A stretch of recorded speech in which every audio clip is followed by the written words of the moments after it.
Week 3 is sort of a continuation from week 2 because we'll talk a little bit more about interviewing, but we won't spend too much time on it because you guys should be in the throes of it. I know your campus specifically has a very unique way of dealing with your interviews. I think you guys all do them together or something like that. So I'm not sure. Is that tomorrow or have you guys done it already? When are you guys doing your interview? I did mine last week. Oh, you did it last week. Okay. So um this will focus obviously on actual interviewing, but so because I know other campuses, this week is their main interview week, so I try not to keep you too long. But since you guys already had yours, you'll probably just get out a little early, since you already have started interviewing, but your mock interviews. But just to recap a little bit, last week you all your grades should be in unless you turn something in after 8 o'clock yesterday. So I'll get to grading those. I think you guys are pretty good at doing the assignments, but please just check your notes just to make sure I didn't leave any comments on anything that you may need to do. I did want to reiterate what the director's informational interview was. I did have one or two people question that. Just remember that last week I just asked you to find somebody that you can talk to, and then you're picking their brain. That's all you're doing. You got to get feedback on these long-term goals. Nobody creates their goals in a vacuum, so it's always good to ask questions of them. Maybe they may have some insight for you. And then this coming Wednesday, you'll just give me a brief debrief on how that conversation went. And if you're stopped for what to ask them. I did give you some questions. But hopefully, if you're doing your research and you're really like maybe even Googling, how do I become, a master electrician and own my own business one day? And if Google has given you some insight, maybe you want to share that with them or whatever it is you want to share with them. There's no specific questions you have to ask. I just want you to get comfortable. One, starting to network. Two, starting to like own that long-term goal. Sometimes it's like when you say it enough, you'll start to believe it yourself and then get their feedback. All right. So, like I said, if you have any thing that's outstanding, I will be grading that tonight and tomorrow. But for the most part, your grades should be in. So, what chapter 11 talks about mostly is this thing called subjective elements. And this is just something that we probably know intuitively, but we just didn't have a name for it. But it's called subjective elements. We may know it as first impressions. Like we always know, oh, making a first impression is a lasting impression. But we never may have considered like, why is the first impression a lasting impression? Well, one of the reasons is because a first impression, it's almost like when you meet someone for the first time, when you go somewhere for the first time, what tends to happen? You're on guard, right? Imagine walking into a place you've never been before. I don't care if it's, even going to a party and you don't know anybody. There's all strangers. What tends to happen with your senses is all of your senses are on alert. Your smell, your sight, your touch, you're trying to assess the situation, right? Obviously for safety reasons, but some of it could just be, natural curiosity. Well, the same thing is happening at an interview, right? All your senses are on alert, but guess what? Like they're people too, the interviewer. So are theirs, and sometimes the interviewer may have a bias or they may develop a bias based upon how you're presenting yourself. It is a psychological nuance with that these subjective elements are considered. And it is more emotional. So, for example, because they're trying to figure out if you're the right person, how people are, right? So, there's a little bit of anxiety there if you think about it because they have to choose someone. They're looking at multiple people. They want to make the right decision, and sometimes they don't want to be too hasty, but at the same time they don't want to not choose the right person, and that can be a little nerve-wracking because, you go through all these candidates and then you choose the person and they end up being the wrong person, and now you've trained them and they're not a good fit, and all those other opportunities that you could have had, they've probably gone on to secure employment, and think about it, now you have to start all over again. So it is a bit nerve-wracking, but so that sometimes causes them to be a little bit more critical than they may need to be, but it is an emotional thing. So what do we mean by bias? When they're meeting you for the first time, they're going to be taking you in, right? The way you, from what you look like, how you present yourself, how you smell, your clothing, they're going to take it in. Like those are the things that are going to stand out to them. It's one of the reasons why in chapter 11 they talk about, how you even dress, and even down to the colors that you wear. They'll say, don't do anything, don't wear anything too flashy. Like you don't want to stand out. You don't want to be the girl that wore the yellow dress, or the girl that had the pink bow in her hair. Like you don't need any of that drama. Not that that's good or bad, but it's just, what do you want them to remember about you? You want them to remember the words that are coming out of your mouth. You want them to remember the answers that you gave. You don't want to be known for the girl that wore too much perfume, or the guy that, had the, whatever, the dusty shoes on that made a lot of noise. I mean, just silly stuff. I'm telling you guys, it is human nature. And I am guilty as charged. Um, of all the interviews I've ever participated in where I was the interviewer, the only ones that stand out to me are the ones that were crazy. Like, this one's on me, but I remember being pregnant about 10, 12 years ago, and we were interviewing this person for a very big job, a chief financial officer. And the person, I'm telling you guys, you think I talk low now, like I'm always cognizant not to shout too much so I'm not in your ear. But this is how the person spoke. This is all I remember about this person, which is horrible. She talked like this. Oh yes, and I did this, and and then when I was this, and I did that, and that. Now, and I was pregnant. So if you guys know anything about pregnant people, we're always sleepy, right? And she was talking like this, and then I went there. I dozed off. My boss had to kick me underneath the table because she was making me nod off. I couldn't wait to get out of there. I don't remember anything that lady said. The only thing I remember is it sounded like a lullaby, and as she was putting me to sleep, I was so embarrassed, and I was supposed to be the one giving the interview. But after I asked the question, then she went into this soft, quiet storm speech. It was horrible. My boss was so mad at me, but I'm like, I'm so sorry. She was putting me to sleep. I remember this other lady, poor lady. I know, I just don't know if she just didn't have breakfast or what, but her stomach growled so loudly throughout the whole interview. Have you ever heard like those really loud sounds that can come from a stomach? Like I still hear it in my ear. And it was like, I don't know, it's like her stomach was fighting something inside of her. I'm sure she was a good candidate. I couldn't tell you anything that she said because that's what I remember, which is horrible. It is a horrible thing to say that's what you remember about an interview.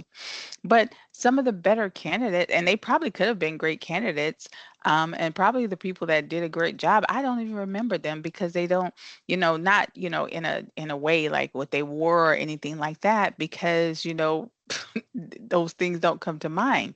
But it's horrible to remember things that are like that. Lastly, I interviewed this professor at a different school, and he got lost. So by the time he came, he was a little bit late, not too late, but he was sweating profusely. He was so disheveled. I felt so sorry for him. And it was a panel interview, so it wasn't even up to me. I was actually willing to look past him being late, him being, disheveled and turned around. I mean, he was sweating really bad because I really wanted him on the team. Like, I was a director at the time and I needed a new English professor, But, you know, my boss, she also happened to be there, and, and she was like, yeah, I think we can do better than that. And I know it was because, and then the thing of it too, she was on video, which was horrible because I had my immediate supervisor, and then she was on video. So imagine he came across even worse on the video. And she was like, "Yeah, no." I was like, "Oh man, I hated it because I actually needed the guy." But that's the only thing that stood out. And so, you know, clearly they were biased. We were all very biased in how we viewed the candidates. And that is why they tell you in chapter 11 that to just eliminate those biases, don't wear stuff too loud, gray, blue, black, brown, something nondescript. Don't wear too much perfume or too much cologne. Don't wear too little either, right? Don't wear jewelry that is too flashy and makes a lot of noise. Like, you want to be as subdued as possible in your attire so that they're forced to look at your face, right? You want them looking at your face. You don't want anything to stand out to where they're just staring at it. I even tell people, if you have tattoos, try to cover your tattoos, because people are nervous, they're nervous too, believe it or not. And so you don't want them staring at your arm or staring at stuff and not paying attention to you and wondering, oh, where they got that tattoo and wonder what that tattoo means. And what does that say about them? You don't think people would do that, but people do that. And it's because they're meeting you for the first time. So they're taking you in. It's not like they're doing it on purpose. It's just that's psychological. That's what we do. So, chapter 11 just says to eliminate any type of bias that these people may or may not hold, just how you dress, just try to just minimize that, minimize what we call detractors. So it forces them to pay attention to you, right? We already talked about, definitely making sure that you come on time. And just know this, guys, from the second that you get out of your car, you're at the interview. You don't know who's next to you. You don't know who's pulling up next to you. It could be the person that is interviewing you. You don't want to be sitting in your car because you got there early and let's say you and somebody's arguing on the phone and maybe you got it coming through your speaker so they can hear what you're saying. And people judge, like all these things I've seen happen in real time. You don't know if the receptionist is the boss's niece. Like, be nice to everybody. You don't want to just be nice to the person that is interviewing you. You don't know these people's relationships. Remember, you come into this new position, it's like a mini town. All these people have relationships. So you want to be on guard, not to like make it, you know, so dramatic, but just know that I've seen people lose opportunities for really small things. I've heard people talk about, oh, the person that wouldn't smile at anybody in the foyer while they were waiting. And then, people are judging you because obviously they're trying to figure out if you are going to be a good fit. So just first impression is a lasting impression, and you want to be as positive as possible. Be nice to everybody, right? Again, if you happen to have a virtual interview of any sort, just try to, don't have any technical issues, please. And, again, be extra, smile a lot, nod a lot, sit up, be professional, dress professional. These are just little small things that you want to make sure, you make a good impression on someone. And, not, lose an opportunity just because someone had some type of preconceived notion, like, oh my God, why was this person frowning so much? They made me uncomfortable. These are people, guys, right? So just know that. If you have to meet more than once, I hate it for us if we have to do that, but just treat that second interview as if it's your first interview. Please, don't assume, oh, I got it in the bag, because you have a second interview. I've interviewed, multiple times and didn't get a job. I had one coworker of mine that worked at a school, and he and I worked at a different school together, and he went on to work at this other school, and he was doing, everybody loved him, and he was up for a really big job, like a campus director job. He had to interview 10 times. 10 times because he had to meet with the financial aid department. He had to meet with the registrar department. He had to meet with the senior leadership. He even had to meet with some professors, right? And the dean. He had all these interviews, and they still did not give him the job. Can you imagine? Now, I'm not gonna lie, he definitely thought he had the job. He thought he had the job. I mean, who wouldn't think they had the job? And it was so devastating to him, he quit. I mean, he actually ended up going into a whole other career. Like he quit. He just couldn't move past it, and it's so hard not to, you know, think you're going to get a job if somebody's interviewing you over and over again, of course, right? But, don't get comfortable, don't get too excited. Just, hey, until someone gives you a job offer, it's not your job, right? That's why we tell people, "Hey, keep searching, keep searching. You know, once you go through, you get that job. We're going to talk about sending thank you notes on Thursday. Manage your emotions, especially if they've told you they've just started the interviewing process and they still have to go through, 2, 3 weeks of interviewing others. Continue your job search because until someone offers you a job and you accept, you don't have a job, right? It's kind of like buying a house, right? Until you sign on the dotted line and they give you the keys, is not your house. So the interview process is just going to look like we talked about last week. Once you get a notice saying, hey, we'd like to, move forward with you, typically you negotiate. Sometimes that's not always feasible when it's your first job, right? We know that. But, once you get into your career, you're expected to negotiate. Oftentimes companies will say, what do you expect to have, especially, I'm always, in the work that I do as a consultant, they're saying, what do you expect to be paid, because people expect to negotiate, and then, if you like it, you respond to the job offer, then you sign it. And that's when you have a job, right? Until then, you don't have a job. So just try to manage your emotions and find as many opportunities as possible to apply for. I always tell people you should be applying and nonstop until you get the job that you want. And it's such a headache, everybody. That's why people don't like looking for work, especially now that we've all learned that process of doing keywords and rewriting resumes and, sometimes even having to rewrite our cover letters. It is so cumbersome and exhausting to look for a job, but, it is par for the course, is what we have to do, right, to move in our career. All right. So guess what, guys? That is really most of what I wanted to talk to you about. I do want to talk to you before you go, though, about your assignment because it's a bit of a heavy lift. So I want to make sure you understand how to do it. But let me give you your participation question really quickly, and then I want to move over into talking a little bit about your assignment. So your participation question is very simple. I mean, I just want to know, what would you wear to your first job interview? You guys are in the electrical program, so they should have told you what you would wear to your first interview, even if it's something as simple as, I don't know, khakis. I know like people in the welding department have to wear something specific. People in the VA program has to wear something specific. So I just want to know the people in the electrical industry, what do they tell you that you would have to wear, or what do you think you would have to wear? You can to snap a picture, you can show me a video, you can just write it down, however you want to do it. That's all I want to know.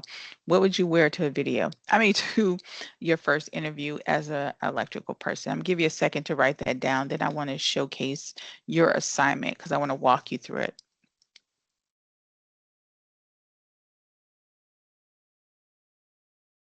So very simply, what would you wear to a job interview?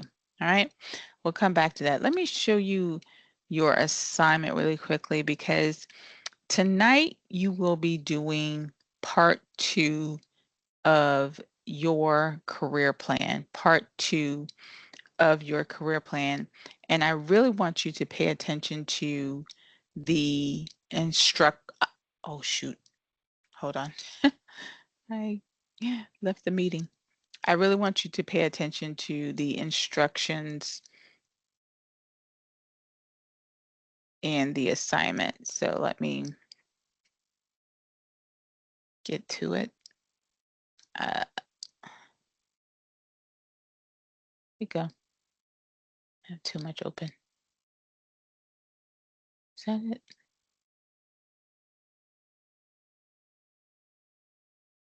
I just want to make sure I click on the right. Okay, I think this is it. All right. So in your assignment, and let me just get to it. Like I said, don't pay attention to this blue. This is just a different class. Um, if we go down to week 3, so tonight you are doing step 2 of your career plan. And if we read this together, right, it says that you're going to be taking your long-term goals from week 1, right? And you're going to be creating some short-term steps to get to week 1. We also call them short-term goals. In your book, and remember, you can just get your book from your homepage. It says book, or you can go to, it's probably easier just to do that, just to go to your homepage and open the book and go to page 20. And it gives you a little outline of how to create goals. It's just a reminder of how to create goals. Um, Short-term goals are nothing more than steps to get to your long-term goal, right?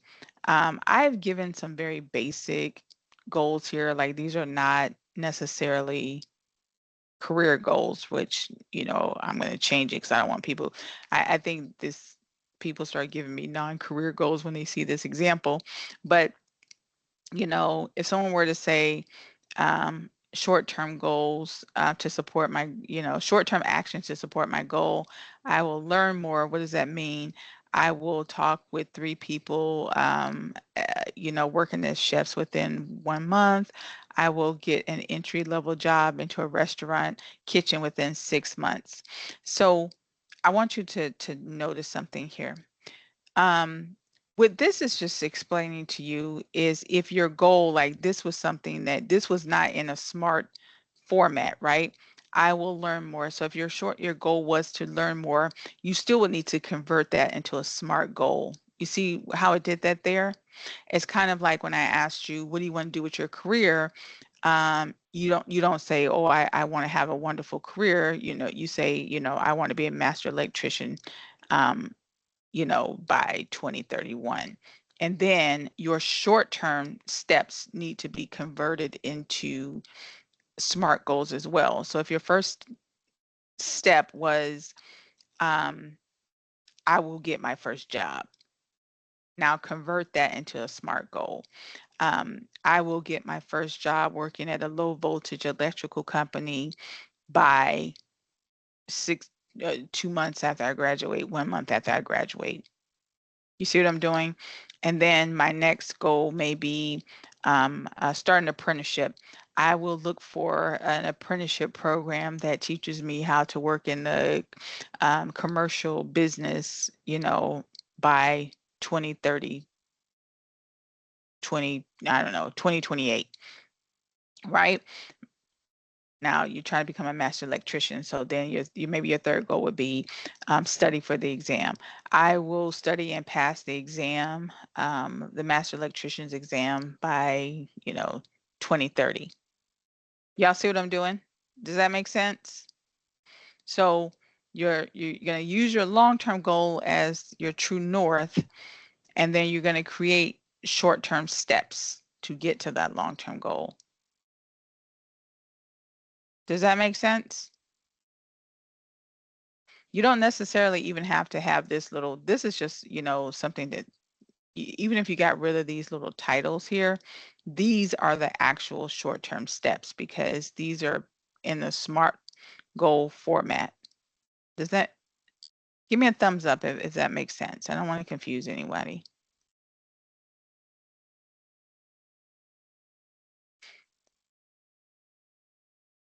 Okay, so I'm assuming it makes sense. Okay. All right. Even if you don't remember, now I'll keep saying this. I'm a big fan of, AI when it comes to this type stuff because it's not like you're cheating for a test. This is you trying to help yourself. Even if you wanted to put into AI, go to Google and just say, And did I show you guys how to do that? Give me a thumbs up if I showed you how to use AI on Google. I teach this class so much, I don't know which, did I show you guys how to do that? So even if and before I get out of here, I even put like here, down here, there's a goal worksheet and there's even a video you can use, right? To just remind you of how to do short-term goals, right? So just trying to give you as much information as possible to help you. But even if I wanted to, I think I do Copilot. Let me move this thing over here and see if can I do it this way? Like even if I wanted to, let me do this. I'm just trying to move this thing out of the way. Even if I wanted to, let's go here and let's say I went to Copilot. Copilot up here, you see this thing here? This is called Copilot. It's basically a chat box, right? And you can put in what you want to put in here. Even if I said to you, I can tell it, if it comes up, like provide short-term SMART goals for my long-term goal to become a master electrician by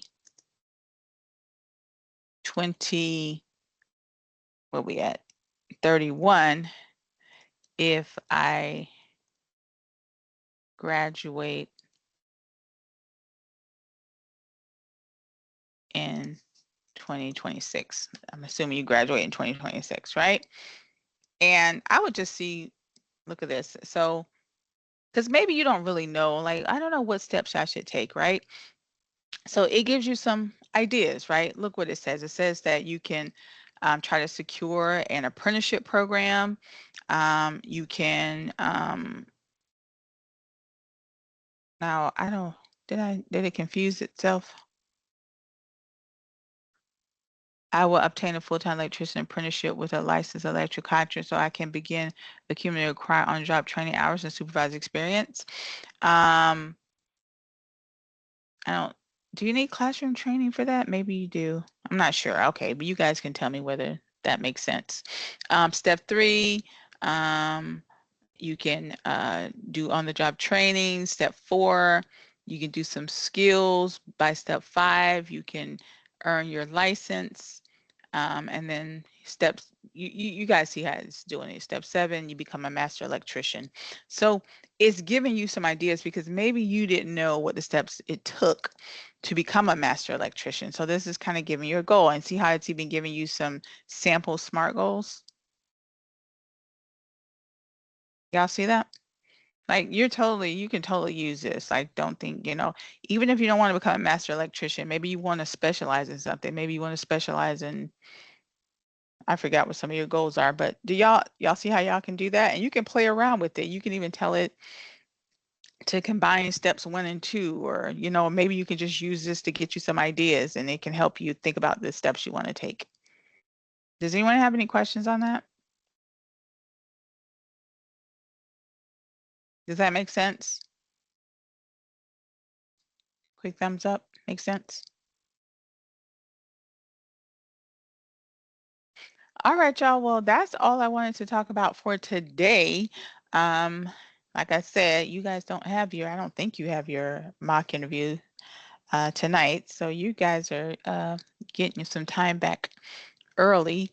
But take some time with this, guys. Don't try to rush this. This is going to take a little bit. Watch that video, go to the chapter, look at, what page 20 is talking about. Use that worksheet because this is really for you. There's no right or wrong answer. I mean, it's your career.